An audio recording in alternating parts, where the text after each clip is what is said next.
Zee 24 तास एक पाऊल पुढे। नागपूरमधील महाल गणपती म्हणजे नागपूरकरांचं आराध्य दैवत। पहिल्या पूजेचा मान असलेल्या या गणपतीचं मंदिर भोसले राजानं 17व्या शतकात बांधल्याचं इतिहासात नमूद आहे। अगदी तेव्हापासूनच या गणरायाची ख्याती सर्वत्र पसरली आहे। तर मग दर्शन घेऊया नवसाला पावणाऱ्या महाल गणपतीचं। 17व्या शतकात नागपुरात आपले साम्राज्य प्रस्थापित करताना तत्कालीन भोसले राजांनी या महाल गणपतीच्या मंदिराची स्थापना केली असं इतिहासात प्रमाण आहे। पहिल्या पूजेचा मान असलेल्या गणरायाची रितसर स्थापना झाल्यावर भोसले राजांनी त्याच्या प्रस्थापित राजवाड्याच्या बांधकामाला सुरुवात केली होती।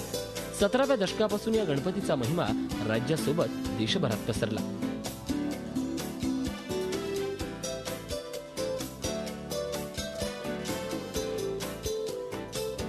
या मंदिरात असलेल्या या दोन मूषकांच्या कानात सांगितल्यावर भक्तांची मनोकामना पूर्ण होतेच अशी मान्यता आहे।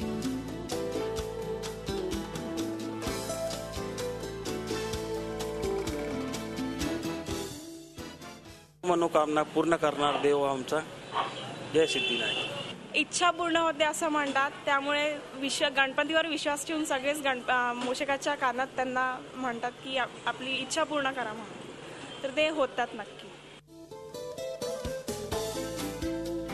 या मंदिराचं बांधकाम अतिशय भव्य दिव्य असं असून या मंदिरातील कलाकृती या मंदिरात येणाऱ्या प्रत्येक भाविकाला खिळवून ठेवते।